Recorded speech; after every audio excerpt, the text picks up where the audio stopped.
तो नमस्कार। आज हम जो हमारी ये सूफी संत श्रृंखला थी उसके आज हम तीसरे भाग पे काम कर रहे हैं। इससे पहले आप गुरु नानक और मीराबाई पे सुन चुके हैं, एक कार्यक्रम देख चुके हैं। तो आज हम बाबा फरीद पे कर रहे हैं और बाबा फरीद भी दो हुए हैं, इसलिए ये कंफ्यूजन भी थोड़ा हम लोग ठीक करें कि हम हजरत ख्वाजा फरीदुद्दीन गजशक्कर पे कर रहे हैं। ये मुल्तान के थे, कोठे वाली गांव में पैदा हुए थे ना। हमारे दरमियान पंजाब से ही हमारे एक साथी मौजूद हैं, जो जो जो अपनी एक खास समझ रखते हैं फरीद के बारे में, बिल्कुल बिल्कुल जो पंजाब के लोगों हैं। तो हम क्या उन्हें दावत दे सकते हैं जब तक हमारी वीडियोस आ जाएंगी? बिल्कुल बिल्कुल, उन्हीं को बुलाने वाला था मैं। विक्रम, आप प्लीज आए और बताएं कि आपने कैसे देखा बाबा फरीद को, और आपके गली में, मोहल्ले में, आपके गांव में उस मिट्टी की खुशबू में कैसे रचे बसे हैं। विक्रम प्लीज आए। हाँ जी, मैं सुन रहा हूँ। देखिए, मैं अपनी जो शुरुआत है, उनकी जो 2 लाइनें हैं, जो 2 पंक्तियां हैं, उनको गाकर करना चाहता हूँ।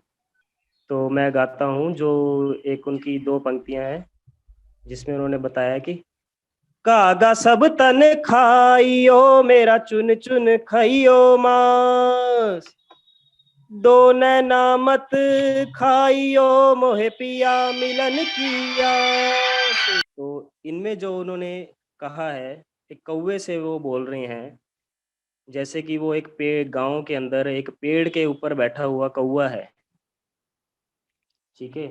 तो उस पेड़ के नीचे जो बाबा फरीद बैठे लिखते रहते थे कुछ, ठीक है। जैसे ही उनके जो श्लोक थे वो उनको लिखते रहते थे। तो एक कौवा जो था वो ऊपर बैठा हुआ काएं काएं करता रहता था। तो बाबा फरीद उनसे ये कहते थे कि देखो भाई कौवा, तुम मेरे जिस्म का जो बोटी बोटी नोच कर खाना चाहते हो वो खा सकते हो, लेकिन जो ये मेरी 2 नैना हैं, जो 2 मेरी आंखें हैं, कि कृपया तुम उसको मत खाना, क्योंकि इनसे मुझे अपने मुर्शद की, अपने गुरु को देखने की तांग है, एक इच्छा है। तो इसीलिए मतलब इन 2 लाइनों के अंदर उन्होंने ये सब बताया है, ठीक है। इसके अलावा मैं आपको और एक उनकी जो पंक्तियां हैं उसके बारे में बताना चाहता हूँ।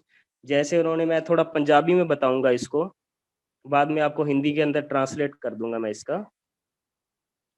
तो जैसे वो बोल रहे हैं, चल जी। छड़ मना तू अड़ियां, ए जीवन है 2 कड़ियां, चल छड़ मना तू अड़ियां, ए जीवन है 2 कड़ियां, जाना एक दिन है विच मड़ियां, जिथे सुंदर देहां सड़ियां, उठ चेता कर करतार नू, ते सिमर सच्ची सरकार नू।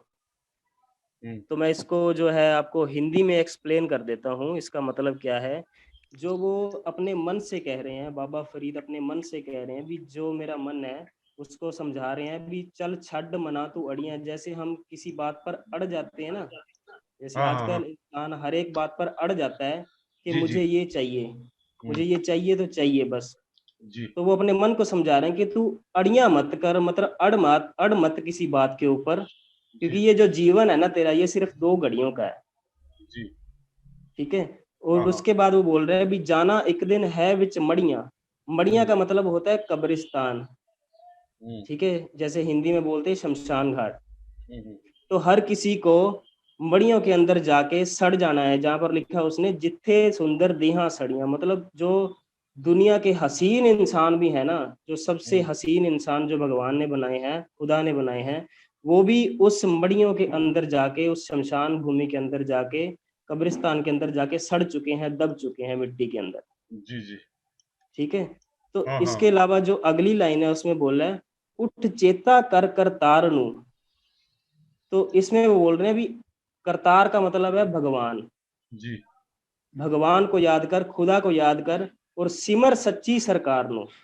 तो मतलब जो तेरा मुर्शद है जी उसको तू, उसका नाम जप, उसका ध्यान कर, ताकि वो तुझे जो है करतार से मिला सके। जी। तो ये चंद पंक्तियां उन्होंने लिखी है। और एक अगली जो मेरी मैंने नोट किया है, मैं आपको वो बताना चाहता हूँ कि 2 पंक्तियां उनकी कुछ ऐसी हैं जिसके अंदर बहुत ही गहरा मतलब है, जी।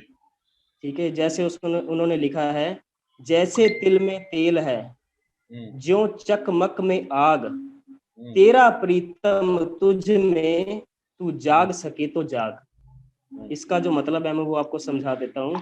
जैसे तिलों के अंदर तेल होता है जी जी। लेकिन किसी को भी दिखता नहीं है, हम्म, ठीक है। जो चकमक में आग, चकमक का मतलब है पत्थर, ठीक। पत्थर के अंदर आग होती है तो वो भी किसी को दिखती नहीं है। तिलों के अंदर वाला तेल भी नहीं दिखता है और पत्थर के अंदर वाली आग भी नहीं दिखती किसी को। जी जी। तो तेरा प्रीतम तुझ में, जो हम्म, इंसान है उसके अंदर ही भगवान है, हम्म। ठीक है। अगर आप भगवान को जगाना है तो इन मूर्तियों से मत जगाओ, अपने अंदर से जगाओ, अपने अंदर से उसको पाओ। जी। तो इन्हीं सब बातों के साथ मैं अपनी वाणी को विश्राम दूंगा। धन्यवाद, आपने मुझे इनवाइट किया ये सब बताने के लिए। जी जी। बहुत बहुत धन्यवाद। अभी एक बार दोबारा से देखते हैं वीडियो। फरीद से तारुफ, ये बनाया है हमारी टीम के लोगों ने। ख्वाजा फारुद्दीन मसूद गन शक्कर यानी बाबा फरीद के बारे में पुरानी किताबों से पता चला है कि वह जितने बड़े आलम और नामी फकीर थे उतना ही सादा जीवन जीते थे। फरीद जी के बारे में सुनकर उस वक्त के जाने माने फकीर शेख जलाल 3 दिन जी उनसे मिलने आए। फरीद जी फटे पुराने कपड़े सफ पर बैठे बागी कर रहे थे। तखेजी जी हैरान होकर बोले, फरीद जी, आपने ऐसे कपड़े क्यों पहने?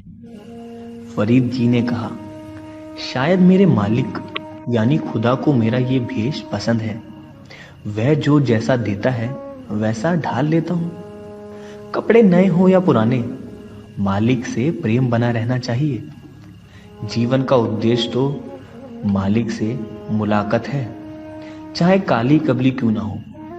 जिस वेश जिन कपड़ों में खुदा मिल जाए मैं वही वेश बनाकर घूमूं। पक्षियों को देखो, देखो वो भी परमात्मा का रूप है। पक्षियों का लिबास उनकी चमड़ी और पर है। जंगल में ये बीज कंकड़ चुग कर खुश रहते हैं पर उस खुदा को नहीं भूलते और अमृत समय यानी सुबह जाग कर उस मालिक को याद करते हैं। फरीद जी जब दिल्ली गए तब भी उन्होंने अपने लिबास पर ध्यान न दिया और अपनी पत्नी यानी बादशाह की बेटी को भी सीधे सीधे वस्त्र पहनने के लिए प्रेरित किया और उसने भी उन्हीं में खुश रहना सीख लिया। फरीद जी जमीन पर काली काबली डालकर लेट जाते और अपने मुर्शिद का डंडा चूम कर सिर पर रख लेते। एक बार उनके सेवक बदरुद्दीन इसहाक ने दरख्वास्त की, महाराज, आपका शरीर अब कठोर धरती पर लेटने लायक नहीं रहा, आप बिस्तर पर आराम करें। यह सुनकर फरीद जी अपने मालिक यानी खुदा का ध्यान करके एक श्लोक बोलने लगे। फरीद चिंत कठोला वाणु, दुखू बिछावणु लेफू, एहू हमारा जीवना तू सभी सच्चे वेग। जिसका मतलब है, खुदा से मेल कब होगा, चिंता मेरी चरपाई की रस्सियां हैं। हे सच्चे मालिक, तू देख ऐसा ही जीवन है। 1173 ईस्वी रमजान महीने में गांव कोतवाल जिला मुल्तान में जन्म लेने वाले इस फकीर की परवरिश को इन सभी बातों के लिए जिम्मेदार मानना गलत नहीं होगा। इनके पिता शेख जमान सुलेमान तथा मां मरियम थी। इनकी मां मजहबी इस्लामी तालीम की ज्ञाता थी। उनकी शिक्षा का असर फरीद जी के ऊपर बहुत पड़ा। एक युवा लड़के के रूप में बाबा फरीद की मां उन्हें रोज नमाज अदा करने के लिए कहती। 16 साल की उम्र में ही बाबा फरीद को हज पर भेजा गया, पर वह अब्दुल रहीम अंसारी के घर पर ठहरे। पंजाबी भाषा पर बाबा फरीद का काबू देखने के बाद एक फकीर बाबा ने भविष्यवाणी की कि ये एक दिन बहुत महान संत बनेगा। पंजाब लौटकर वह धर्मशास्त्र का ज्ञान लेने दिल्ली गए।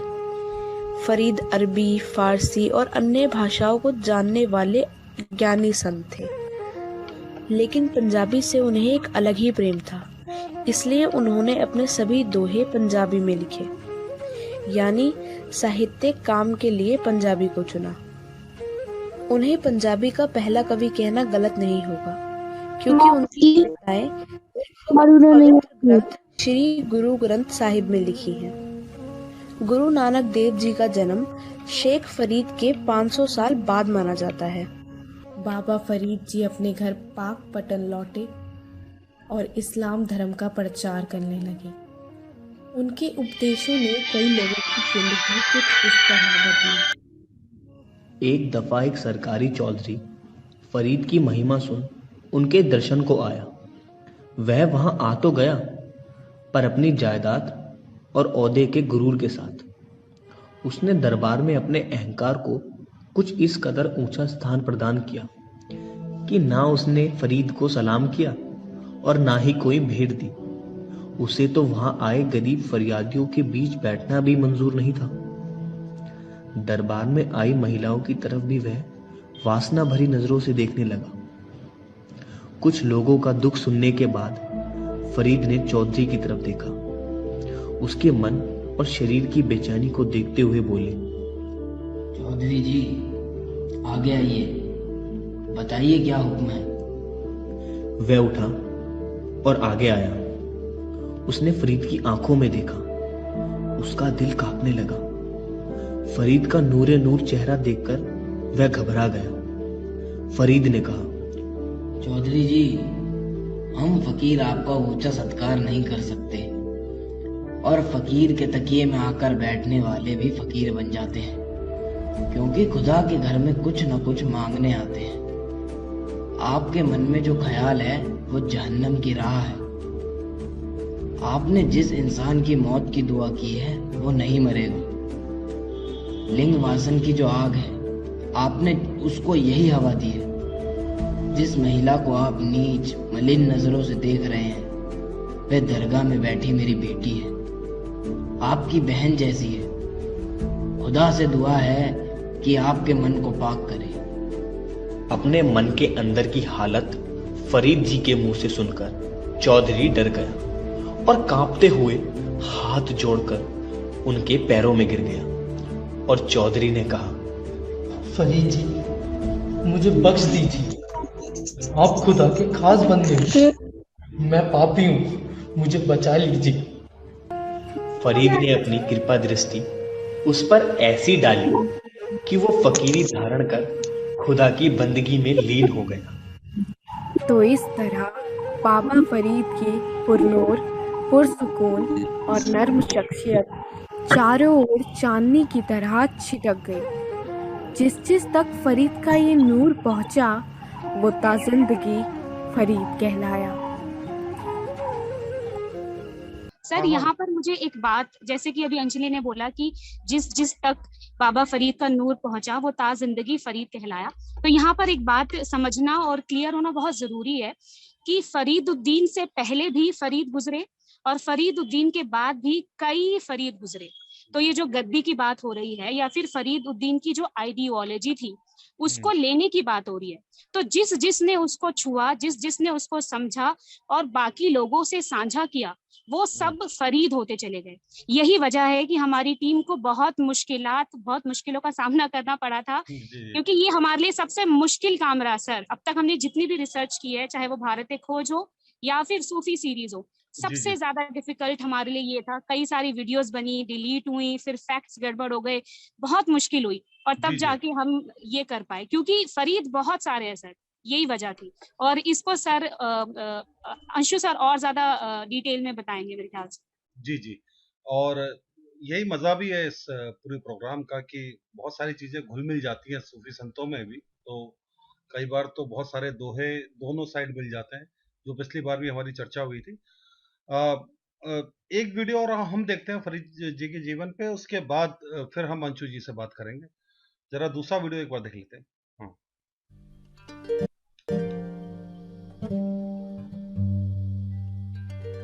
मुझे अल्लाह से क्या मिलेगा? मैं क्यों करूं नमाज? नहीं बेटा, ऐसा नहीं कहते हैं। नमाज पढ़नी चाहिए। अगर तुम नमाज पढ़ोगे तो तुम्हें अल्लाह खजूर देंगे, और वैसे भी खजूर तो तुम्हें बहुत पसंद है ना। ठीक है, मैं नमाज पढ़ूंगा, लेकिन कैसे पढ़ूं? मैं तुम्हें जैसा कहूँ वैसा ही करना। अपनी आंखें बंद करके कहो कि या अल्लाह मुझे खजूर दे दो, और ऐसा तब तक करना जब तक मैं तुम्हें आंखें खोलने के लिए ना कहूँ। शेख फरीद जी ऐसा ही करते रहे। उनकी अम्मी ने चादर के नीचे पहले से ही खजूर छुपा रखे थे। उन्होंने अपने घर का सारा काम समाप्त करके कहा, बेटा शेख, अपनी आंखें खोलो और चादर के नीचे देखो। यहाँ तो सचमुच में खजूर हैं। अम्मी, अल्लाह ने मुझे खजूर दिए हैं। शेख खजूर पाकर बहुत खुश हुए। उन्हें खाने में मशरूफ़ हो गए। अब शेख फरीद का विश्वास ईश्वर यानी अल्लाह के प्रति और अधिक बढ़ चुका था और अब वो हर रोज़ नमाज पढ़ने लगे। एक दिन शेख फरीद की अम्मी उनकी चादर के नीचे खजूर रखना भूल गईं और अपना सारा काम समाप्त करके उन्हें आंखें खोलने को कहा। जब फरीद जी ने चटाई के नीचे देखा तो उन्हें वहाँ खजूर मिले। फरीद जी खजूर खा रहे हैं, ये देखकर उनकी अम्मी आश्चर्य में पड़ गईं।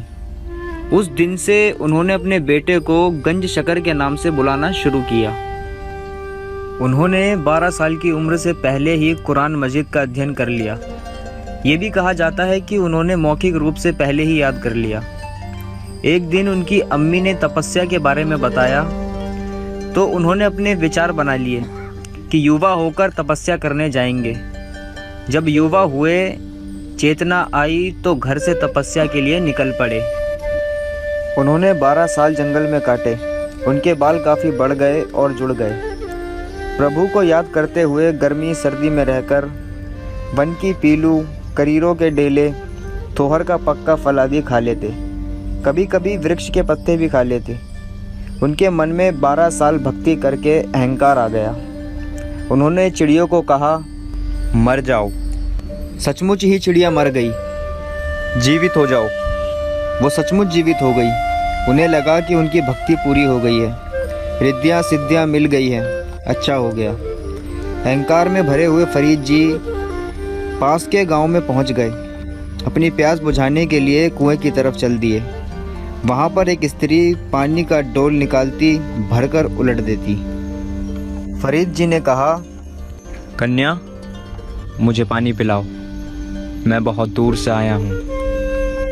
लेकिन उस कन्या ने फरीद जी की तरफ ध्यान नहीं दिया और अपने कार्य में लगी रही।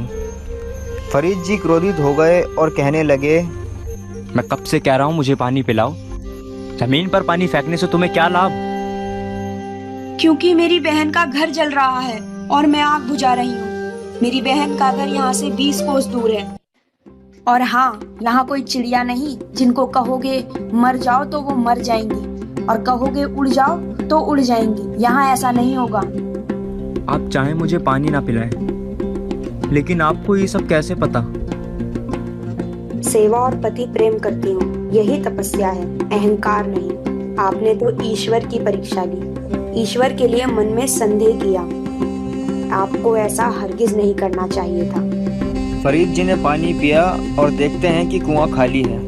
ना डोल, ना फिरनी, ना वो स्त्री।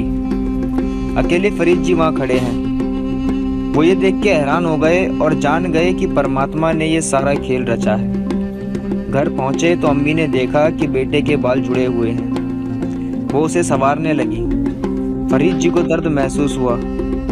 अम्मी कहने लगी, बेटा, जिन पेड़ों के पत्ते तोड़कर खाते थे तो क्या उनको दर्द नहीं होता था? इस तरह दूसरों को दर्द देने से खुद को दर्द होता है। सब में अल्लाह का नूर है, चाहे कोई पक्षी हो या परिंदा। वो समझ गए कि उनकी भक्ति अधूरी है। जो भक्ति की थी वो चिड़ियों की परीक्षा में गवा दी। इसी तरह उनके मन में दूसरी बार तपस्या करने का ध्यान आया। बाबा फरीद ने घर छोड़ दिया। धरती पर गिरी हुई चीज ही खाते, वृक्ष से पत्ता तक न तोड़ते। इस तरह कई साल बीत गए। उनका शरीर कमजोर हो गया। प्रभु दर्शन की लालसा थी पर दर्शन नहीं होते थे। इस तरह कई साल भक्ति करते बीत गए। परमेश्वर नहीं आए। उन्हें यह ज्ञात हो गया कि बिना मुर्शिद धारण किए मन को संतोष प्राप्त नहीं हो सकता। इसीलिए गुरु का साथ जरूरी है। गुरु की खोज में फरीद जी अजमेर में चिश्ती साहब के पास पहुंचे। उन्हें गुरु मानकर सेवा करने लगे। भक्ति के लिए सेवा और श्रद्धा 2 गुण चाहिए थे।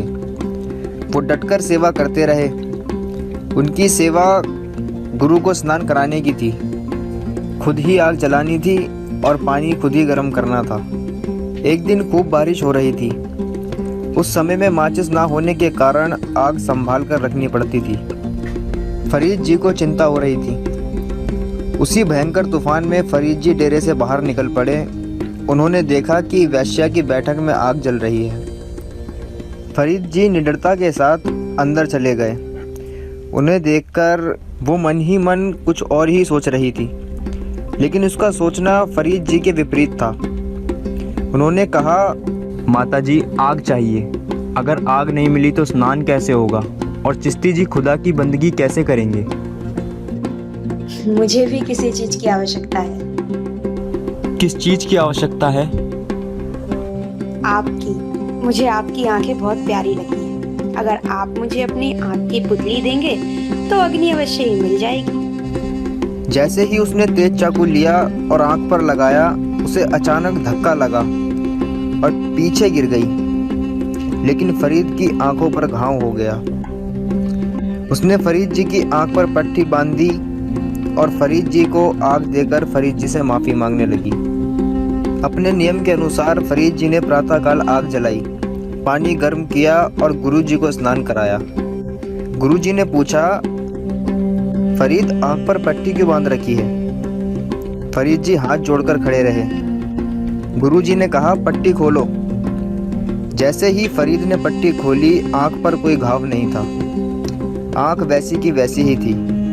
गुरुजी ने कहा, तुम्हारी सेवा पूरी हुई, तपस्या पूरी हुई, अहंकार मत करना, नम्रता अपनाना और खुदा को सदा याद रखना। रिद्धियाँ सिद्धियाँ तुम्हारे साथ रहेंगी। अपने घर जाकर खुदा की महिमा गाओ। इस प्रकार हजरत चिश्ती साहब खुश होकर आशीर्वाद देते गए और बाबा फरीद उनके चरण पकड़कर सुनते गए और सफल होते गए।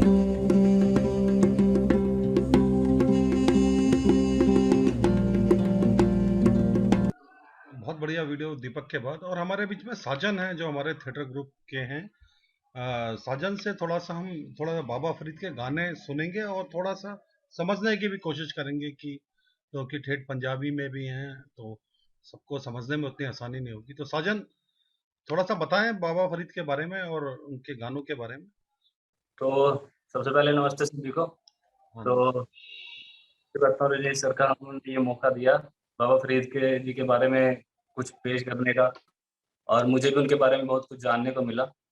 तो ये सर अभी हम सुने इनके श्लोक गा करके। हाँ, अभी सुन लेते हैं, फिर अंशु जी से बात करेंगे, फिर हम बार बार सुनते रहेंगे बीच बीच में। हाँ ठीक है सर। मैं मतलब शुरू करने से पहले थोड़ी सी जैसे एक उनके बारे में कहते हैं। अभी इन्होंने कहा थ्रू भी बताया, तो एक दो चीजें जैसे और हैं कि वो बेसिकली उनकी जो फैमिली बैकग्राउंड था, तो वो बगदाद वाली साइड से अफगानिस्तान के थ्रू इंडिया में पहुंचे थे। तो यहाँ उनकी एजुकेशन भी के लिए भी वो कहते हैं कि बाद में अपने काबुल में जाके उन्होंने इस्लाम की एजुकेशन भी कंप्लीट की।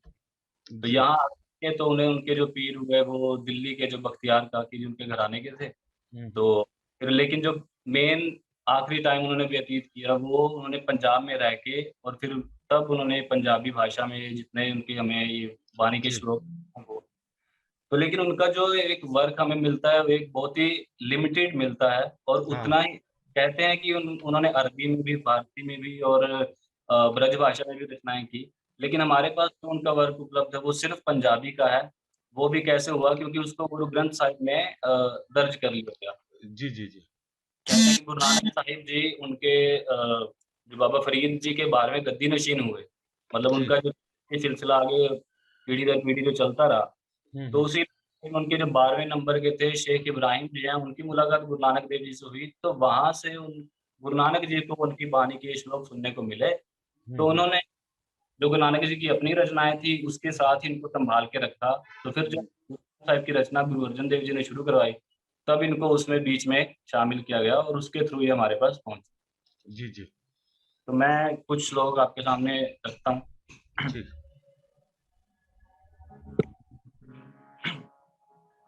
फरीदा जे तू अकल लतीफ, काल लिख ना लेख, जे तू अकल लतीफ काल लिख ना लेख आपनड़े गिरबान में सिर नीवा कर देख, सिर नीवा कर देख। यहाँ फरीद जी कह रहे हैं कि अगर फरीदा तुम अकल लतीफ मतलब अकल तुम में थोड़ी है, तुम समझदार हो, तो काले कर्म मत करो, काले लेख मत लिखो और अपने गिरबान में सिर नीवा करके, सिर को झुका करके अपने गिरबान में देखो, अपने गिरबान में खुद को जानो और काले कर्म मत करो। तो शिक्षाएं कही जाती है कि मेनली ये कि उनकी जो है एक प्रभु की बंदगी, प्रभु कौन है उससे प्यार, एक बहुत प्यार उनकी वाणी में झलकता है और सादा जीवन जीने पे और एक सदाचार अच्छा आचरण अपनाने में और दूसरे लोगों के साथ भलाई करने में वो के बारे में उन्होंने बातें कही हैं। उसी तरह की एक और बात वो कहते हैं कि अपने आप को कैसे नीचा रखना चाहिए। कहते हैं फरीदा जो तै मारण मुक्कियां, जो तुम्हें मुक्के मतलब घूंसों से मारे, दिना ना मारे कुम, उनको घूमकर मत मतलब पलटवार मत कर, पलट आपनड़े कर जाइए पैर तिना दे तुम। मतलब फिलोसफिकल की बात करते हैं कि अपने घर जाओ उनके पैर चूम करके, जिन्होंने मारा उनको वापस घूम के मत मारो, उनके पैर चूम के अपने घर जाओ। अभी अपना भी हो सकता है, शायद वो अपनी असल जो इंसान की अपना एक जो उनका सुफियाना है तो उसके बारे में बात करेंगे कि शायद जिन्होंने तुम्हें मारा उनके पैर चूम करके भी अगर चूमोगे तो शायद अपनी असली अवस्था में पहुंच जाओगे। जी जी जी। तो आगे कहते हैं कि एक और फिलोसफिकल बात वो करते हैं कि फरीदा खाक न निंदी है, मिट्टी के बारे में कहते हैं, खाक के बारे में कि खाक की निंदा मत करो, खाक जेड ना कोई, खाक के जितना बड़ा कोई नहीं है, मिट्टी जैसा कोई नहीं है। जीवन दिया पैरां तले मोया ऊपर होए, कह रहे कि जो मिट्टी जीते जी हमारे पैरों के तले थी वो मरने के बाद हमारे ऊपर है। तो मतलब कब्र में जाने से, मर जाने से उनकी मुराद है। तो फरीदा खाक न निंदी है, खाक जेड जीवन दिया पैरां तले मोयो ऊपर होए। आगे प्रभु के बारे में बात करते हो, भगवान की बात कर रहे हैं कि कहाँ है वो। जंगल जंगल क्या पवे वन कंडा मोड़े है, हंसी रब है आली है जंगल क्या टूटे, जंगल क्या टूटे। मतलब जंगल जंगल तू क्यों फिर रहा है, जो जब रब वो अपने हृदय में ही है जी। तो आगे एक बात आती है, कोई इंटरेस्टिंग सी बात वो कहते हैं कि पहले मैं सुना देता हूँ। गलिए चिकड़ दूर कर नाल प्यारे ने, कह रहे कि गली में कीचड़ भरा हुआ है और घर दूर है, किसका प्यारे मतलब जिस प्यारे के साथ मुझे प्यार है, जिसके साथ मुझे प्यार है उसका घर दूर है और गली में कीचड़ है। चलाता पिजै कंबली राहता टूटे ने, तो गली में कीचड़ और कहते हैं कि मैं अगर चलता हूँ उसके घर की जाता हूँ तो मेरी कंबली या जो भी हमने ओढ़ रखा है वो भीगता है या गंदा होता है, पर अगर रुकता हूँ मतलब मैं उससे मिलने नहीं जाता हूँ तो मेरा प्यार जो है वो टूटता है। जी जी। तो ये अपने मुर्शिद के बारे में कह रहे हैं कि जब वो जा रहे थे अपने पीर को मिलने के लिए तब उन्होंने ये बात कही थी। तो उसके साथ मतलब एक फिलोसॉफिकल बात कि भगवान को पाने रास्ते में बहुत मुश्किलें आ सकती हैं, बहुत कीचड़ भरी चीजों से हो सकता है। साथ ही साथ आगे एक और बात कहते हैं कि बिजो सिजो कंबली अल्लाह बरसाओ में, कह रहे अगर कंपनी भीगती है तो भीग जाए, अल्लाह में बरसाए, मतलब पानी और बरसा दे। आए मिला तिन सजना टूटो नाही ने, मैं तो जाके अपने सज्जन से मिलूं ताकि मेरा जो प्यार हो उससे अभी टूटे नहीं। जी जी।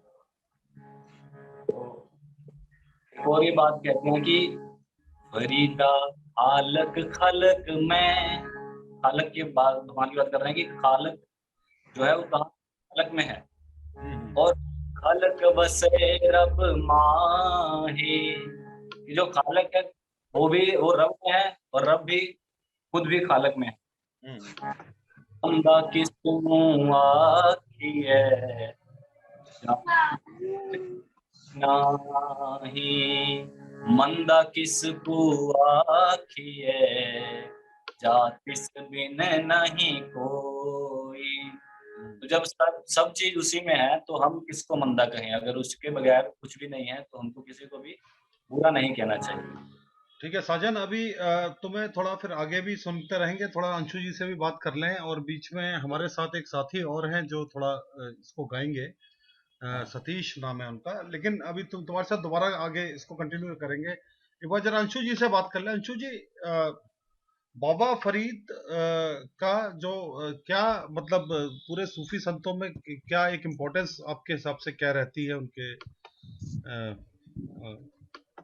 तो उसी से थोड़ा सा हम बातचीत स्टार्ट करते हैं। जी, बाबा फरीद जो कि अभी हम लोगों ने वीडियोस देखे और साथियों से सुना भी, तो वो जो कंफ्यूजन है बाबा फरीद के बारे में, जी जी, कि वो एक ही शख्स थे या बहुत सारे लोग थे, तो जो मुख्य रूप से जो वर्जन मिलते हैं उसमें से एक तो ये है कि 1188 के लगभग उनका जन्म हुआ मुल्तान में, मुल्तान के कोठेवाल नाम के गांव में, जैसा अभी जिक्र आया जी।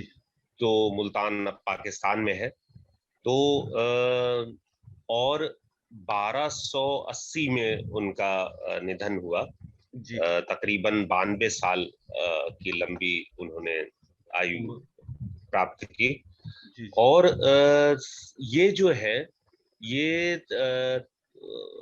बाबा नानक से तकरीबन तो 250 साल पहले हुए थे।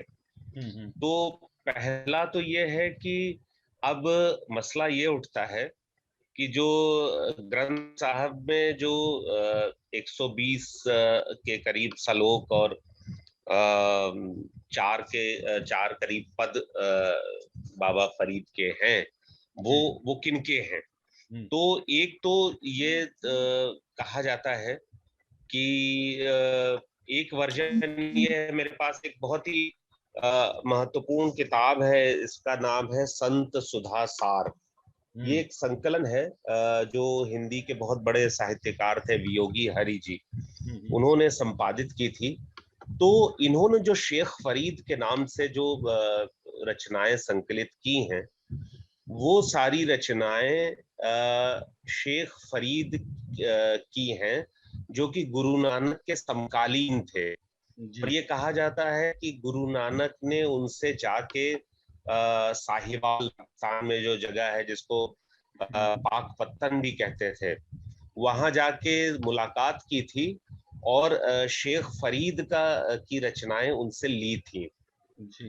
लेकिन अगर ये दोनों किस्सों को मिला दिया जाए तो ये भी एक संभावना है कि साहिवाल में जहाँ पे शेख फरीद उन्होंने अपने जीवन के मध्य काल के बाद, जब वो अधेड़ हो गए थे, तो उन्होंने साहिवाल पाकिस्तान में ही अपना, तब पाकिस्तान नहीं था ऑब्वियसली, साहिवाल में उन्होंने अपना एक वो खानकाह बनाई थी, वहीं वो रहते थे और वहीं से वो उनको, और ये भी कहा जाता है कि हजरत निजामुद्दीन औलिया उनके पास वहीं मिलने गए थे साहिवाल में ही। तो ये कहा जाता है कि वहां पे शेख इब्राहिम थे जो उस खानकाह के सज्जादा नशीन थे, जिनको भी शेख फरीद कहा जाता था, क्योंकि फरीद नाम का एक ये फरीद नाम कहते हैं कि उनके जो मुर्शिद थे अपने बाबा फरीद के कुतुबुद्दीन बख्तियार काकी, कुतुबुद्दीन बख्तियार काकी ने उन्हें फरीद नाम का लक़ब दिया था, एक उनको उनका उपनाम जैसे रखा था और वही नाम चला। तो शेख इब्राहिम जो बाबा फरीद के खानकाह के सज्जादा नशीन थे, उनका नाम भी शेख फरीद था, और उनसे उन्होंने, तो अब दो इंटरप्रिटेशन आते हैं।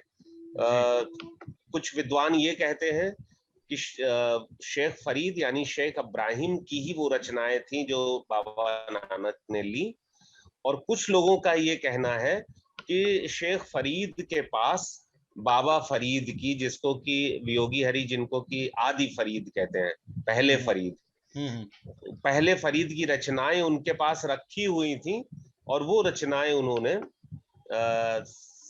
इनको बाबा नानक को दी, और उन्होंने और वहां पे शामिल करके उन्होंने अपने व्यक्तिगत संकलन में बाबा नानक ने शामिल कर लिया, और बाद में जब 1604 में ग्रंथ साहब का संकलन हुआ, गुरु अर्जन देव ने किया, तो उन्होंने इनको शामिल किया। तो इस तरह से हम लोग के पास दो वर्जन है, मतलब कि या तो वो जो ग्रंथ साहब में जो सलोक और पद हैं, वो या तो उनके जो पहले फरीद थे उनके हैं, और या तो वो शेख फरीद के हैं जो कि बाबा फरीद के ही परंपरा में उनके सज्जादा नशीन हुए थे। और वैसे उसी इलाके में, वहां से रहीम यार खान एक जगह है पाकिस्तान में, वहां एक और फरीद भी हुए थे, गुलाम फरीद, जिनके बारे में हम लोग आगे चल के उन पे कार्यक्रम करेंगे, जिनका बहुत सी रचनाएं मशहूर हैं और पाकिस्तान में तो बहुत गाई जाती हैं, जिसमें से एक बहुत मशहूर है, मेडा इश्क भी तू मेडा यार भी तू।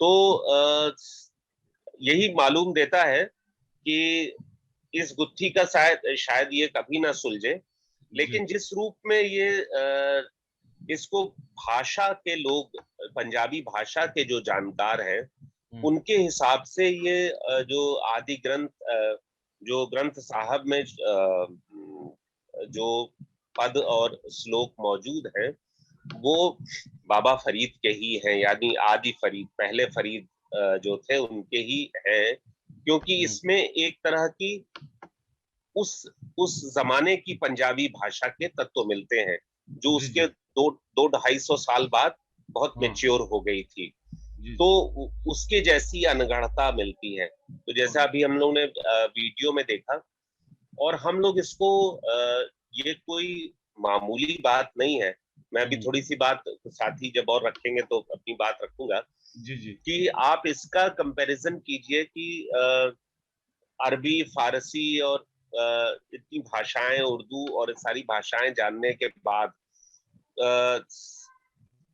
उर्दू तो उस तरह से विकसित नहीं हुई थी, लेकिन उसके आदि एक संश्लेषण होना शुरू हो गया था, लेकिन अरबी, फारसी जैसी भाषाएं जो ज्यादा क्लासिकल लैंग्वेज है, उनको छोड़ के उन्होंने पंजाबी में लिखने का तय किया। और यही बात आप दूसरे और संत कवियों में पाएंगे कि हमेशा वो लोक भाषा को, जन भाषा को अपने कहने का हिस्सा बनाते हैं। वो कभी भी क्लासिकल भाषा में नहीं जाते हैं, और लोक भाषा को, और वो बहुत शुरू से, हम लोग कल पिछले एपिसोड में देख भी रहे थे कि बौद्ध और जैन धर्म के विकास में भी भाषाओं के इस्तेमाल की एक राजनीति थी कि कौन सी भाषा में इस्तेमाल करें। तो बाबा फरीद एक तरह से पंजाबी के वो आदि कवि हैं, सबसे पहले कवि या सबसे पहले कवियों में से हैं, जैसा भी कहा जा सके। लेकिन उनकी जो ये उनके जैसी भाषा और उनकी भाषा पे किसी और का असर नहीं ढूंढा जा सकता, लेकिन उनका असर बाद के सारे पंजाबी कवियों में और संत कवियों में उनका असर ढूंढा जा सकता है। तो इस रूप में हिंदुस्तान के लिए बहुत सूफीज्म का विकास बाहर हिंदुस्तान से भी पहले हो चुका था, लेकिन भारत के वो एक तरह से आदि सूफी आदि संत कवि भी हैं। सबसे पहले अगर हम लोग इस तरह का कोई कैटेगरी, हालांकि संतों की दुनिया में इस तरह की कैटेगरी बनाना बड़ा कुफ्र है, लेकिन आप अगर ये बनाना चाहें तो हम उन्हें उनका असर, आप बाबा नानक पे, उनका असर कबीर पे, उनका असर रविदास पे, रैदास पे, सब पे उनका असर देखेंगे। तो वो एक तरह से हमारे यहाँ जो सूफी संत साहित्य है उसके आदि कवि है भारतीय सूफी साहित्य के। तो मैं अभी कुछ बातें और आगे कहूंगा, कुछ और साथी भी बोले। जी, साजन से भी हमारी यही बात हो रही थी, क्योंकि जब हम कविताएं आइडेंटिफाई कर रहे थे तो साजन ने जो आइडेंटिफाई की, ये आदि जो आप बता रहे हैं कि बाबा फरीद, शेख फरीद, उन्हीं के। साजन कुछ और आगे कुछ और सुना रहे थे तुम? हाँ, और कुछ बता भी रहे थे आप। हाँ, ये जो सर ने बात बताई ये सच है। ये कंफ्यूजन एक है कि वो शेख इब्राहिम की कविताएं हैं ये या फिर शेख फरीद की हैं। तो ये असल में कंफ्यूजन नहीं था, ये तब से ये बात शुरू हुई। मैं इस पे बात रखना चाहूंगा। एक मखालिफ करके एक राइटर थे वेस्ट के, जिनकी सिख रिलीजन के ऊपर बुक आई। उन्होंने सबसे पहले सवाल उठाया कि गुरु नानक जी जो मिले शेख इब्राहिम से, उनकी मुलाकात हुई, जो उनके बारह नशीन थे शेख फरीद के। तो उन्होंने उनको सुनाई, वो उन फरीद की नहीं है, ये इन्हीं की है। लेकिन उन्होंने जो एक कहते हैं पेट नेम, जो फरीद नाम से जो वो लिखते आ रहे थे, इन्होंने भी अपने उसी घराने के नाम को फरीद को इस्तेमाल करके लिखा, और ये रचनाएं इन्हीं की हैं। लेकिन ज्यादातर लोगों का मानना है कि वो पहले जो बाबा फरीद हैं उन्हीं की है। तो मैं आगे उनकी श्लोक में से कुछ एक दो और श्लोक आपको सुनाता हूँ। कुछ जी बिल्कुल बिल्कुल। हाँ। फरीदा शक्कर खंड निवात गुड़, माखियों माझा दूध। कह रहे शक्कर, खंड, खांड, निवात गुड़, माखियों शहद, माझा और भैंस का दूध। शक्कर खंड निवात गुड़, माखियों माझा दूध। सब्बे वस्तु मिठियां, रब ना पूजन तुध। कह रहे कि हालांकि ये सारी चीजें मीठी हैं, लेकिन भगवान को नहीं पहुंचती हैं। कुछ ऐसा हो, फिर ऐसी बात कह रहे हो। तो फिर आगे जैसे कहते हैं कि उन्होंने अपनी सारी जिंदगी बहुत ही सादा जीवन जिया है, बहुत गरीबी में भी जीते रहे वो। अंत समय भी कहते तो इतना मतलब भूखे रहना पड़ता था। उनकी इतनी बड़ी फैमिली थी, 3 बीवियां थी, कहते हैं बच्चे भी थे, लेकिन गरीबी में भी बहुत रहे वो। तो उसी के बारे में कुछ कह रहे हैं कि फरीदा रोटी मेरी काठ की, लावण मेरी भूख। मेरी रोटी काठ लकड़ी की है, मेरी रोटी लकड़ी की, मतलब रूखी सूखी रोटी से उनकी शायद मुराद है जी। लावण मेरी भूख, कि मेरी भूख यही रोटी उतार देती है।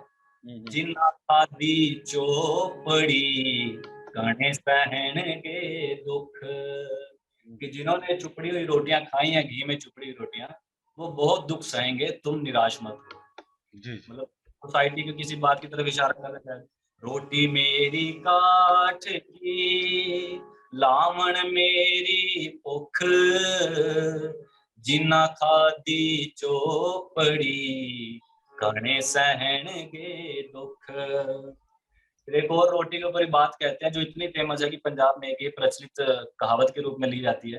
कहते रूखी सूखी खाए के, रूखी सूखी खाए के ठंडा पानी पियो, फरीदा देख पराई चोपड़ी, ना तरसाए जियो, ना तरसाए जियो।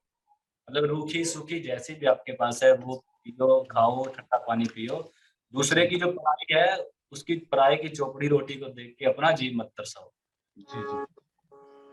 और फिर आगे प्रभु के प्रेम में कुछ वो कह रहे हैं कि मतलब इंसान करने क्या है यहाँ पे, वो कुछ सवाल उठा रहे हैं कि का चार गमाइया हंड के, चार गमाइया सम, लेखा रब मंगे सिया, तू आहो के रे कम। कि चार तो जो है तुमने हंडा के निकाल ली, हंडा के मतलब का अपने दुनिया के कामकाज में तुमने 4 दिन निकाल लिए, और 4 तुमने जो है सो करके निकाल लिए।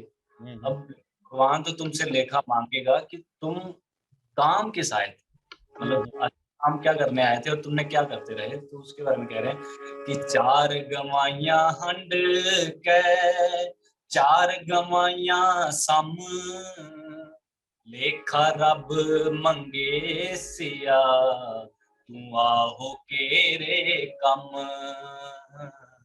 आहो के रे कम। आगे कह रहे हैं कि बुढ़ा हुआ शेख फरीद, कांपन लागी दे। स्पष्ट है कि कह रहे बूढ़ा हो गया शेख फरीद और देह जो है कांपने लग गई अब। सोबरिया जीवना पीतन हो सीखे। अगर कह रहे हैं कि 100 बरस भी जीना है तब भी ये तन मिट्टी होना ही होना है। फिर कह रहे हैं उन्होंने संसारिक जीवन जीते मतलब कि विरक्ति के ऊपर बहुत जोर दिया है अपनी वाणी में, और उनका जीवन ऐसे था कि संसार की चीजों से तुम्हें मोह छोड़ना चाहिए, विरक्ति की वाणी में रही है। तो चीज ये कह रहे हैं कि फरीदा कोठे मंडप माड़ियां, कोठे मंडप माड़ियां महल वगैरह उसार दे भी गए, वो बनाते भी गए हम, कूड़ा सौदा कर गए, जिंदगी भर झूठा सौदा हम करते रहे और कोरियाए पे, झूठे सौदे करते करते हम कब्रों में आ जी। ये मंडप माड़ियां उसार दे भी गए, कूड़ा सौदा कर गए, गोरियाए पे। कहते हैं कि फरीदा के मंडप माड़ियां एत न लाए चित, ये जितने महल चुबारे हैं इनसे जी मत लगाओ। मिट्टी पई अतोलवी कोई ना हो सीमित, जब तुम्हारे ऊपर मिट्टी आन करके पड़ेगी तब कोई इनमें से तुम्हारा मित्र नहीं होगा।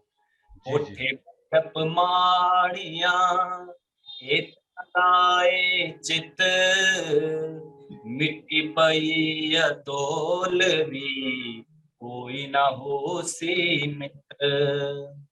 फिर एक इनका बहुत फेमस श्लोक जो शायद आप भी रंजीत सर यही श्लोक के बारे में जिक्र कर रहे थे कि कह रहा है फरीदा काले मेंढे कपड़े, काला मेंढा बेस, मेरे कपड़े भी काले हैं, मेरा भेष भी काला है, गुन ही पया मैं फिरा, गुनाहों से भरा हुआ हूं मैं, लेकिन लोक कहें दरवेश, लोक कहें दरवेश। मैं चाहूंगा आगे अगर आगे और श्लोक है आएंगे तो अभी अभी अभी हाँ अभी थोड़ा सा हम एक दूसरी दिशा में चलते हैं। बहुत बहुत धन्यवाद साजन, बहुत बढ़िया आपने, क्योंकि बिना पोइट्री के हम समझ भी नहीं पाते पूरे उनके काम को। और कहते हैं कि बाबा फरीद जब भी किसी को दुआ देते थे तो कहते थे जा तुझे इश्क हो। तो इसी पे शाहीन ने एक वीडियो बनाई है, पहले वो वीडियो देखते हैं, फिर अंशु जी से भी बात करेंगे और साथ में हमारे साथ सतीश भी हैं जो कुछ गाएंगे। तो पहले एक बार वो वीडियो देख लेते हैं, जा तुझे इश्क हो।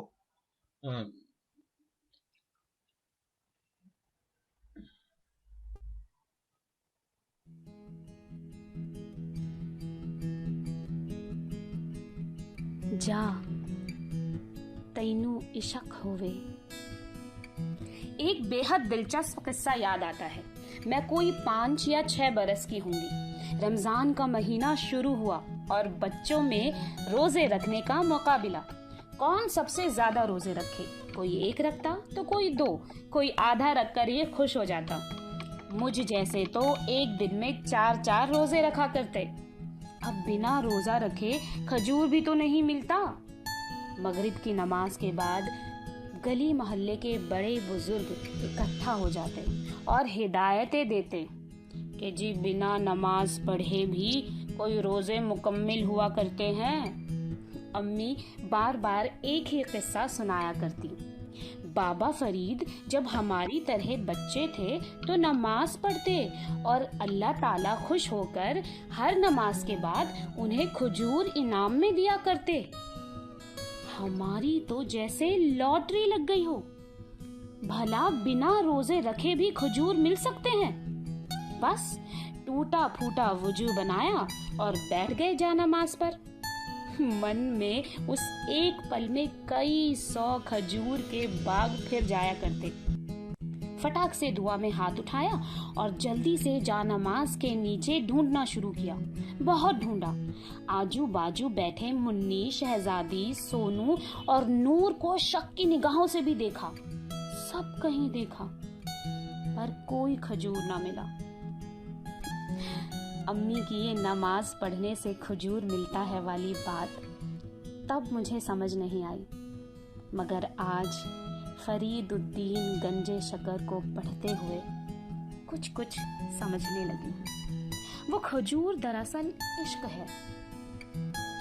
जा तुझे इश्क हो, इससे बड़ी दुआ और क्या होगी। यहाँ कर्ता, कर्म और फल सब इश्क है। यानी आप खुद इश्क हैं, इश्क कर रहे हैं इश्क ही को पाने के लिए।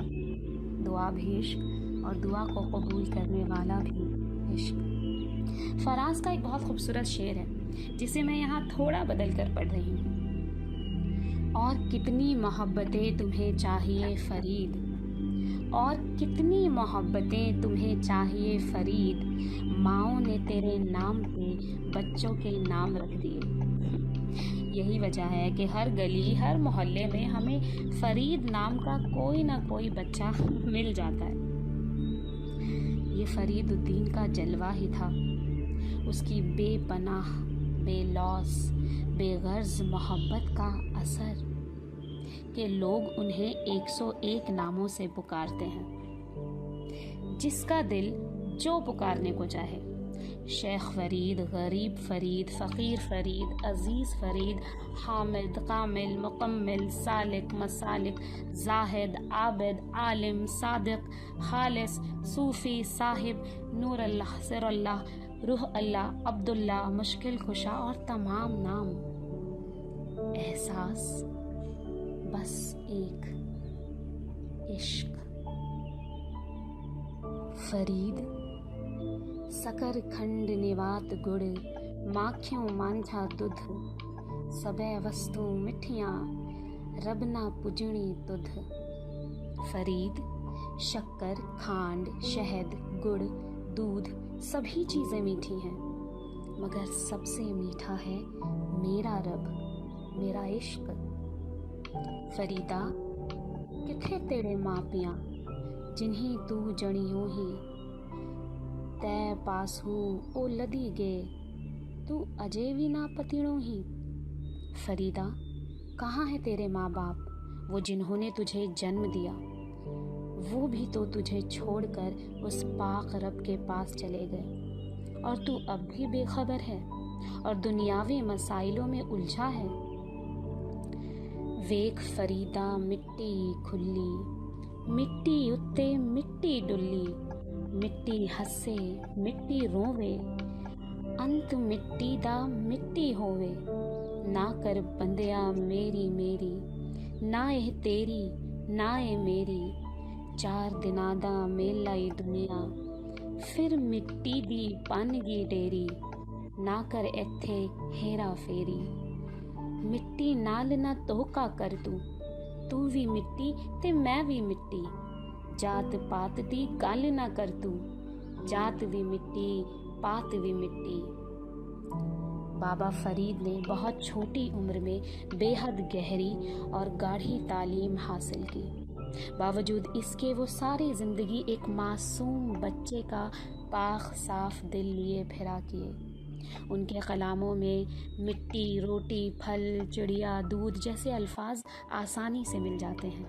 मीठा बहुत पसंद होने के बाद भी वो बस उन्हीं फल या सब्जियों को खाया करते जो अपने आप ही पेड़ से टूटकर गिर जाते। अपना सब कुछ लुटाकर भी वो मुकम्मिल फरीद माने जाते हैं। उनकी सारी शख्सियत को एक लफ्ज़ में अगर बयां करे तो वो बेशक इश्क होगा।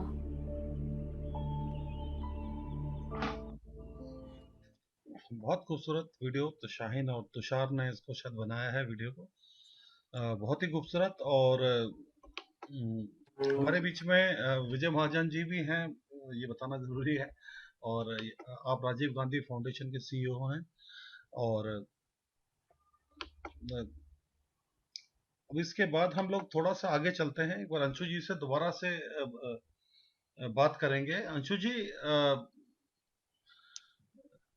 हाँ जी, हाँ, तो मैं ये कहना चाह रहा था, जो बाबा फरीद की जो आपने पोइट्री सुनी और आप जो बता रहे थे पहले पूरा जा तुझे इश्क हो, जी, तो जी। इसको हम कैसे समझें आज के दौर में, क्योंकि ये बहुत जरूरत है आज के दौर में जा तुझे इश्क हो की। जी, विजय सर कुछ बोलेंगे पहले? हाँ, एक मिनट। जी, नहीं, मैं बस सुन रहा हूँ। बहुत बहुत धन्यवाद, बहुत ही बढ़िया चल रहा है। अंशु जी बोलिए। जी जी, ये जा तुझे इश्क को कैसे समझे सर, बस ये थोड़ा शुक्रिया सा। विजय जी। मैं काफी, जैसा मैंने कहा कि उनकी रचनाएं तो बहुत नहीं मिलती हैं, और ऑथेंटिक तो बस उतनी ही मानी जाती हैं जितनी कि ग्रंथ साहब में उपलब्ध है। लेकिन इतना एक उस एक थोड़े से लिखे हुए साहित्य ने इतना बड़ा इम्पैक्ट डाला है जो बहुत कम कवियों को नसीब होता है। उसकी सबसे खास बात ये है कि देखिए, आप बहुत सारे संत कवियों में और खासकर कबीर जैसे जो उद्भट कवि हैं, उनमें आप बहुत रहस्यवाद पाएंगे। हालांकि इन्होंने बाबा फरीद ने भी योगियों से संवाद किया था अपने जमाने में जी। लेकिन आप ये देखेंगे कि रचनाओं में, उनके बोलने में, उनके कहने में ये रहस्यवादी तत्व नहीं है, एक भक्ति और प्यार है केवल। वो बहुत ज्यादा रहस्य में और कुंडलिनी में और गूढ़ उसमें नहीं जाते हैं, बल्कि जो बाबा फरीद का लिखना है, सोचना है, वो बड़ा लोक जीवन में है। अगर आप उनकी रचनाएं देखेंगे तो जैसे अभी शाहीन अपने वीडियो में बता रही थी, आप उनकी रचनाओं में रोजमर्रा के लोक जीवन के इतनी अभिव्यक्तियां देखेंगे, इतने सारे शब्द, इतने सारे शब्द देखेंगे कि आपको आश्चर्य होगा। उसमें एक ब्याहता का जीवन, एक उसका दुख, गांव की मिट्टी, फल, मौसमों का बदलना, मौसमों का बदलना, पेड़ पौधे, खेती के बिंब, गरीबी, कपड़े, मतलब आप जो रोजमर्रा एक आदमी, एक सामान्य हिंदुस्तान का गरीब आदमी, सामान्य आदमी जैसे जी सकता है, वैसे, और उसके रोजमर्रा के जीने में जो शब्द आते चले जाते हैं, वो सारी उनकी कविताओं में है। जो बाद में हम लोग कहते हैं कि जब प्रेमचंद के बारे में उर्दू के आलोचक कहते हैं, बड़ी इंटरेस्टिंग बात, कि उन्होंने साहित्य को वहां से, राजमहलों से खोल के ले जाके और एक गरीब किसान के खूंटे पे बांध दिया। तो बाबा फरीद ने ये अपने जमाने में, अगर हम इस उक्ति का इस्तेमाल करें, कि बहुत ज्यादा रहस्य, बहुत ज्यादा गूढ़ दर्शन से निकाल के जो लोक दर्शन है और लोक जीवन है, वहां पे ले जाके उन्होंने साहित्य को रख दिया। तो एक बहुत महत्वपूर्ण बात यह है। दूसरी बात जो उनके साथ बहुत जरूरी है जिस पे ध्यान देना, कि बाबा फरीद अपने समय के, एक तो वो भाषा कौन सी चुनते हैं जिसका मैंने पहले भी जिक्र किया, पंजाबी भाषा उन्होंने चुनी, और दूसरा उन्होंने अपने समय के दूसरे योगियों से, दूसरे साधुओं से, दूसरे आध्यात्मिक लोगों से संवाद भी किए। तो एक तरह से ये जो सांस्कृतिक संवाद, बातचीत उन्होंने शुरू की, साहित्य के जरिए, भाषा के जरिए, स्पिरिचुअलिटी के जरिए और लोक जीवन के जरिए, इसने हमको, हम ये कह सकते हैं, एक और क्रेडिट हम बाबा फरीद को दे सकते हैं कि भारत के जिस साझा संस्कृति की बात होती है, उसके भी आदि व्यक्तित्व यही है, बाबा फरीद। अब ये कितने वास्तव थे, कितने काल्पनिक थे, ये इतिहासकारों का विषय है जानना, लेकिन जितना भी वास्तविकता थे, उन्होंने भारत की साझा संस्कृति को के निर्माण की शुरुआत की, एक तरह से हम लोग कह सकते हैं।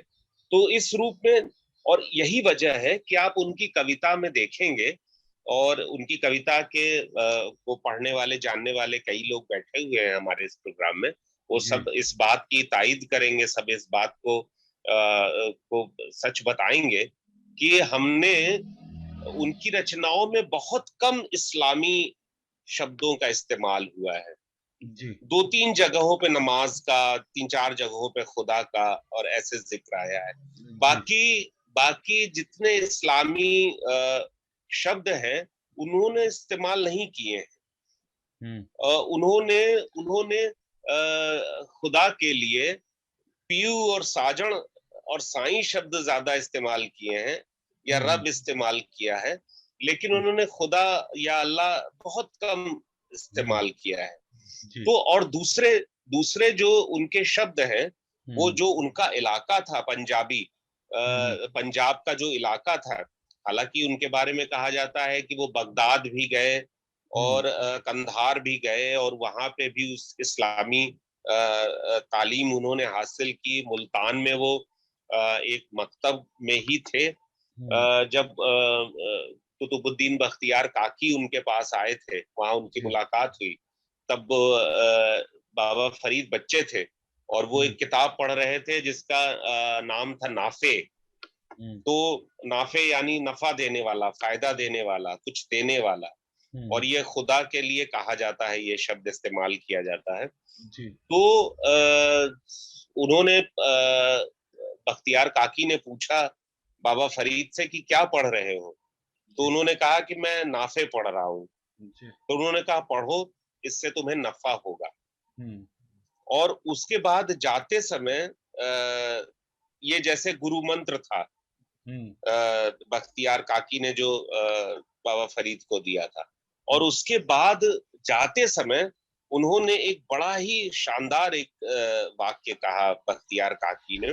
उन्होंने कहा इल्म हासिल करो, क्योंकि बेइल्म दरवेश शैतान का मस्खरा होता है।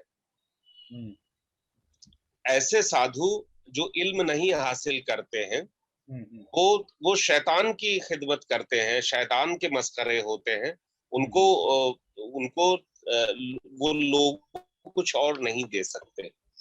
तो वो इल्म हासिल किया। आप ये पूरा ये ट्रांसफॉर्मेशन आपको बाबा फरीद में दिखाई देगा कि वो, और ये सारे संत कवियों में आपको दिखाई देगा कि वो इल्म हासिल करते हैं और इल्म की गहराइयों से निकल के लोक के एकदम पानी में छलांग मार देते हैं, और फिर वहां पे सब कुछ सरल है। फिर वो अपनी गूढ़ बातें अब पीछे छोड़ देते हैं। ज्ञान उनके भीतर ऐसे समा जाता है कि वो फिर एक सरल कविता के रूप में निकलता है। फिर वो ज्ञान की बड़ी भारी भरकम बातों के रूप में नहीं निकलता है, फिर वो एक सरल सी लोक जीवन की कविता के रूप में निकलता है।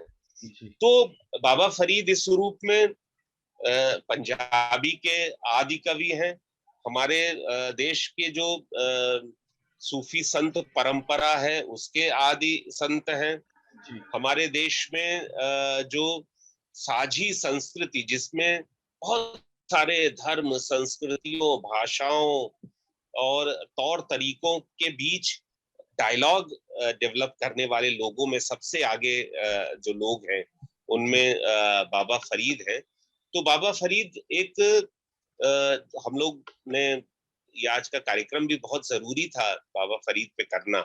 जी जी। तो किंवदंतियां तो बहुत सारी, कथाएं तो सबके साथ मशहूर होती हैं, बाबा फरीद के साथ भी बहुत सारी कथाएं मशहूर हैं, लेकिन और वो जरूरी भी है एक तरह से, लेकिन उन कथाओं को हटा के, उन चमत्कारों को परे करके जो उनका सीखने का प्रोसेस है, अगर हम वो देखें, और वो केवल अकेले नहीं होते हैं, ऐसे संत केवल अकेले नहीं होते हैं, उनका एक कुनबा होता है, उनकी एक परंपरा होती है। तो आपको बाबा फरीद की परंपरा दिखाई देती है हिंदुस्तान में, और वो केवल उनके संप्रदाय में या उनके सिलसिले में, चिश्ती सिलसिले में ही नहीं दिखाई देती, बल्कि वो दूर तक असर करते हैं। वो बाबा नानक और कबीर तक जाते हैं, और गुरु रैदास और बुल्ले शाह तक जाते हैं, और पूरे इस अगर हम साउथ एशिया कहें उसको प्रभावित करते हैं। तो इस रूप में बाबा फरीद बहुत बड़ी शख्सियत है। जी। हमारे बीच में सतीश जी भी हैं। सतीश जी को सुनाना चाह रहे थे बाबा फरीद पे, तो सतीश जी आइए, आप कोई गाना सुनाना चाह रहे थे बाबा फरीद पे। सर आगे प्रणाम सभी को। ये एक बंदिश है अडाना बहार में, जो अपने उस्ताद इकबाल अहमद खान साहब से सीखे हैं, और इसमें हाँ, तो पहले मैं सुनाता हूँ इसको। आता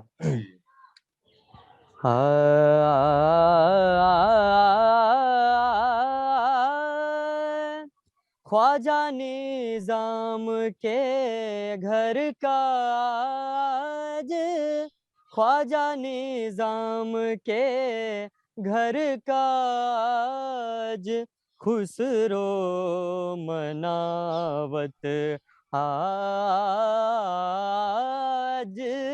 ख्वाजा निजाम के घर का आज, बाबा फरीदुद्दीन ख्वाजा कुतुबुद्दीना, बाबा फरीदुद्दीन ख्वाजा कुतुबुद्दीना, हिंद वली महाराज रे, ख्वाजा निजाम के घर का आज, ख्वाजा निजाम के, ख्वाजा निजाम के, ख्वाजा निजाम के घर का आज। तो यही बंदिश थी। बहुत खूबसूरत, बहुत खूबसूरत। बहुत धन्यवाद। बहुत साजन की तरफ आते हैं, फिर अंशु जी से बात करेंगे। साजन, हाँ, आप कुछ और बता रहे थे। तो अभी कुछ श्लोक उनके अभी मैं बताता हूँ, जैसे अभी बात छिड़ी भी थी शायद, जैसे कि उनके मतलब बाकी धर्म की बातों का भगवान के लिए तो बहुत जिक्र आता है, प्रभु के लिए प्यार तो सूफी में उनका है ही है।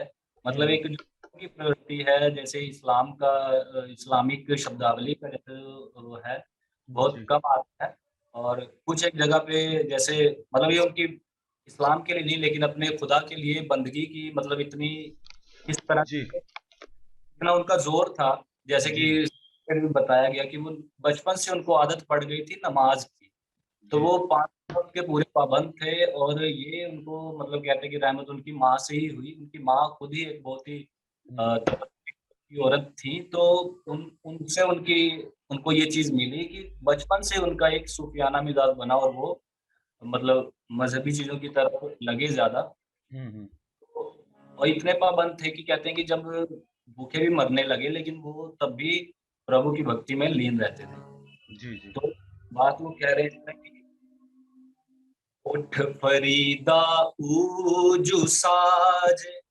सुबह निवाज गुजारे, जो सिर साईं नानी में सो सिर कपी उतारे। उठ फरीद, सुबह हुई और सुबह निवाज गुजार, सुबह सुबह नमाज पढ़, जो सिर साईं ना निमे, मतलब जो साईं के लिए जो सिर नीवा नहीं, जो सजदे में नहीं जाता है, उसको कभी उतार, काट करके फेंक दो। उठ फरीदा उजर सार, सुबह निवाज गुजारे, जो सिर साईं नानी में, सो सिर कपी उतारे। जो सिर साईं नानी में, सो सिर की जय काए, उन्ने हेठ जलाइए। कह रहा जो सिर अगर साईं के लिए नहीं नीमा होता है, जो सजदे में नहीं जाता है, उस सिर का क्या करना है? उस सिर का कह उन्ने हेठ जलाइए। उन्ना कहते हैं जैसे हांडी होती है ना, तो कह रहा है उस सिर को जलाइए, बालन संदेह था। जिस जगह पे हम बालन जैसे कहते हैं, जो लकड़ी हम जलाने के लिए, चूल्हा जलाने के लिए इस्तेमाल करते हैं, कह रहे उसकी जगह पे उस सिर को आप जला दीजिए। ओ सिर साईं नानी में, सो सिर की जय काए, उन्हें हेठ जलाई है, बालन संदेह थाए। फिर कह रहे हैं फरीदा मन मैदान कर, टोए टिब्बे लाहे। बहुत अच्छी बात समझने वाली, कह रहे कि मन को मैदान कर दो और टोए टिब्बे उतार दो। टोए कहते हैं मैंने एक जैसे खड्डा होता है, और टिब्बा तो मिट्टी से ऊंचा उठा हुआ धरती के ऊपर। तो कह रहे जो खड्डे हैं, जो टिब्बे हैं, यानी कि ऊंच नीच जो है वो मिटा दो और अपने मन को मैदान कर देना। फरीदा मन मैदान कर, टोए टिब्बे लाहे, अगे मिलन आवसी, दोजख संदीप आहे।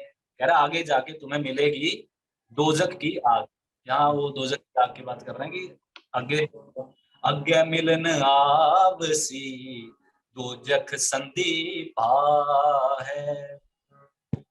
आगे एक और बात कहते हैं, फरीदा बेनियाजा कुत्तेया, ए ना पलीरी।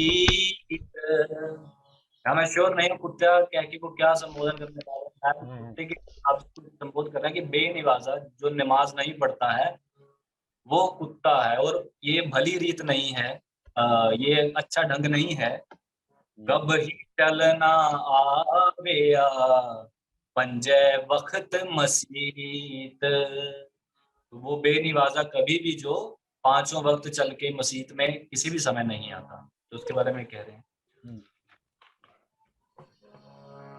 आगे जो कहते हैं कि कबीर जी ने जितना जोर दिया है अपने आप को संवारने पे दिया है, तुमको अगर संवार तो ही कुछ हो सकता है, तो ही भगवान मिलेगा। आप सवार है मैं मिलही, मैं मिलया सुख होए, फरीदा जे तू मेरा होए रहे, सब जग तेरा होए। मतलब प्रभु की तरफ से कह रहे हैं कि अगर मैं मिल गया तो सुख हो जाएगा, और मैं अगर मिल गया तो जग भी सारा तेरा, अगर तू मेरा हो रहे तो सारा जग भी तेरा हो जाएगा। चल चल। और दूसरी फिर से एक इस बात की तरफ इशारा वो यहाँ पे कर रहे हैं कि चल चल गईया पंखियां। भी इस संसार से सभी चीजों ने चले जाना है, कुछ भी यहाँ की चीजों से मोह नहीं लगाना। बसाए तल, अगर वो सारे पंछियों की डारें जो है अपने अपने बारी के हिसाब से चली गई, जिन्होंने इतने सुंदर सुंदर तालाबों की रौनक बढ़ाई, सजा के रखा, वो पंछी अपने नंबर से चले गए हैं। फरीदा सुर दरिया भी चल सी, ये जो सरोवर अब भरा हुआ रह गया है ये भी चला जाएगा, ये भी सूख जाएगा। थके कवल एकल, वो अकेले रह जाएंगे, सूख जाएंगे। जी बहुत बहुत शुक्रिया साजन। बस अंशु जी से एक आखिरी में इसको कैसे हम कंपाइल करें इसको पूरे कार्यक्रम को। अंशु जी जाते हुए बस एक बात ये कि ये जो फरीद पे जैसा आपने बताया कि आदि कवि या पुराने पंजाबी के कवि, तो कहाँ जैसे पंजाब जैसे सूफियों में एक हमेशा एक विरोधी, एक रिबेल एलिमेंट दिखता है हमेशा। तो फरीद में क्या पाते हैं आप ऐसा जो आसपास के एक तो जो सब में कॉमन है, जितने भी हम लोगों के सूफी या संत हुए हैं, जी, उनमें जो कॉमन है, उनका जो एक विद्रोह है, जी, वो असमानता और के खिलाफ है। जी, तो दुनिया में जो भी असमानता है जिस तरह की भी, जी, उसके खिलाफ वो जरूर रेबेल करते हैं। जी, तो चाहे वो जात पात की हो, चाहे पैसे की हो, हर तरह जी, की असमानता के खिलाफ वो जरूर लिखते हैं। और हमको लगता है कि इसके यही बाबा फरीद में भी हमें मिलता है। जी, एक जो उनका शायद साजन जी ने गाया भी है, या मुझे याद नहीं आ रहा है, फरीद इकना आटा अगला इकना नाही लोड़, अगे गए सिंजा पसंद चोटा खासी कौड़ो। तो मतलब वो कह रहे हैं कि इतना भी लोगों के पास आटा नहीं है जितना नमक होना चाहिए। तो और जब ये सारे लोग जाएंगे तो भगवान न्याय करेगा कि किसको दंड मिलना चाहिए और किसको प्यार मिलना चाहिए। तो ये जो गरीबी का स्तर है कि जितना आटा होना चाहिए, अब जितना नमक होना चाहिए उतना ही आटा है, बस एक चुटकी आटा है खाने को। तो एक तो गरीबी के लिए वो अपने लिए तो गरीबी वो चुनते हैं, लेकिन साथ में वो जो समाज में फैली हुई असमानता है उस पे लगातार चोट भी करते रहते हैं। तो ये उनका सबसे बड़ा रिबेल ऐसे सभी कवियों का हमें दिखाई देता है। और मैं जिस परंपरा की बात कर रहा था, ये परंपरा वो फिर निभाते हैं सारे संत कवि। और अगर आप देखेंगे भारत में सूफी और संतों का, तो आपको एक बड़ा कुनबा नजर आएगा जो कि लगातार चलता रहा है सैकड़ों सालों तक। और कहीं ना कहीं वो कुनबा आज भी रुका नहीं है। पंजाबी के ही एक बहुत मशहूर संत कवि जिनके ऊपर बाद में उनके ऊपर भी बहुत सारी कविताएं लिखी गई, वारिस शाह, जिन्होंने हीर लिखी बहुत सारी, उन्होंने बाबा फरीद के लिए, मैं एक आपको पद सुनाता हूँ। उन्होंने बाबा फरीद के लिए सैकड़ों सालों बाद जो एक उनकी तारीफ में एक पद लिखा है, वो मैं सुना के अपनी बात खत्म करता हूँ। जी जी। मौदूद दा लाडला पीर चिश्ती, शकरगंज मसऊद भरपूर है जी। इसमें उनके ट्रेडिशन और उनकी परंपरा सब आप देख सकते हैं। मौजूद दा लाडला पीर चिश्ती, शकरगंज मसऊद भरपूर है जी। खानदान विच चिश्त दे कामलियत, शहर फकर दा पटन मामूर है जी। बाई कुतबा दे विच है पीर कामल, जिस दी आजजी जुहद मंजूर है जी। शकर माइक ऑन ऑफ हो गया। शकरगंज ने आण मकान कीता, दुख दर्द पंजाब दा दूर है जी। शकरगंज आके बस गए हैं और पंजाब का दुख दूर हो गया है। तो इस तरह करके उनको उनके तारीफ में वारिस शाह ने लिखा है। तो मुझे लगता है कि ये वो हम लोग उसी परंपरा की तलाश ही कर रहे हैं अपने इस प्रोग्राम्स में, जो इन सूफियों ने, इन संतों ने हमारे देश के लिए छोड़ी है, जो साझी संस्कृति, साझी विरासत की बात, और जहां से हमारा आइडिया ऑफ इंडिया पैदा हुआ है, उसको बनाने में इन सूफियों और संतों का सबसे बड़ा योगदान है। जी जी जी, बहुत बहुत धन्यवाद। और बिल्कुल सही बोला। विक्रम जी बोलिए। हाँ हाँ जी, बहुत बहुत धन्यवाद। हाँ ठीक है, उनकी कुछ लाइनें हैं जो मैंने स्पेशली नोट की थी, जिसमें उन्होंने इंसान के ऊपर, जैसे इंसान को कैसे जीना चाहिए और इस संसार में जो हो रहा है उसके बारे में समझना चाहिए, इन सब बातों को लेके कुछ श्लोक हैं उनके जो मैं बताना चाहूँगा। जी जी तो जैसे पहला श्लोक है, पंजाबी में ही बताऊंगा मैं ये। जी जी ठीक है। फरीदा पानी दा बुलबुला ए तेरी औकात, फरीदा पानी दा बुलबुला ए तेरी औकात, जिस कर मौजा माणिया एक न रखे रात।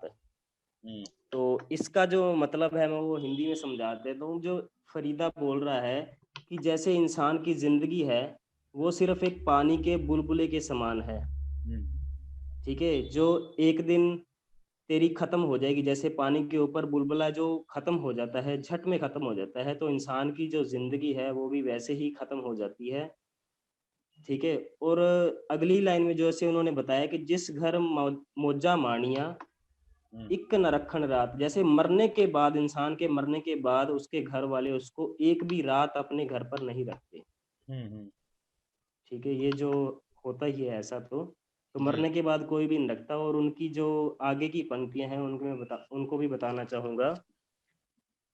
तो वो बताया है उन्होंने, फरीद जी ने, इंसान के कर्मों के ऊपर। जैसे इंसान कर्म करता है तो वो बोल रहे हैं, चादर मैली ते साबण थोड़ा, बैठ किनारे धोवेंगा, दाग नहीं छुटने पापा वाले, धोवेंगा फिर रोवेंगा। तो इसका मतलब ये है कि भी जो चादर है, जो पापों की मैली चादर हमने ओढ़ रखी है, इसको धोने के लिए तुम्हारे पास जो श्वास है, तुम्हारे जो श्वास है वो, उसको साबुन बोल रहा है वो, तो बहुत कम है वो, ठीक है। जब इसको मतलब हमें अकल आएगी, हमें इसके बारे में पता चलेगा कि अपने पास श्वास कम है और जो पाप हमने बहुत सारे कर लिए हैं, अगर उसको धोना है, ठीक है, जब हम उसको धोएंगे तो हमारे पास श्वासों की जो मतलब श्वास होंगे हमारे पास, वो बहुत कम होंगे। तो जैसे जैसे हम उन पापों को धोएंगे, अपने मुर्शद के बताए हुए नाम को हम जपेंगे, जब तो धोएंगे तो तब साथ में रोएंगे, क्योंकि हमारे पास अब श्वास नहीं बचे हैं। तो ये कुछ पंक्तियां थी जो मैं बताना चाहता था। बाकी धन्यवाद, आपने मुझे टाइम दिया। नहीं, आपका बहुत बहुत धन्यवाद जो आप आए और बहुत हमें सुंदर बातें बताई आपने। और अगली बार एक नए सूफी कवि के बारे में जानेंगे, खास तौर से महिला कवि होंगी। और इस कार्यक्रम में जुड़े रहिए, प्लीज अपने दोस्तों को भी बताइए, थोड़ा अफवाह उड़ाइए कि भाई कुछ इस तरह का कार्यक्रम हो रहा है। और जो लोग इस तरह की दिलचस्पी रखते हैं सूफी संतों की जिंदगी में, तो वो इससे जरूर इसमें जोड़ें, और साथ में वो अपने बारे में अगर कुछ वो जानकारी भी दे सकते हैं तो वो भी हम लोग साझा करेंगे इसमें। तो बहुत बहुत धन्यवाद, बहुत बहुत शुक्रिया। फिर अगले इतवार को मिलते हैं एक नए कवि के साथ। धन्यवाद।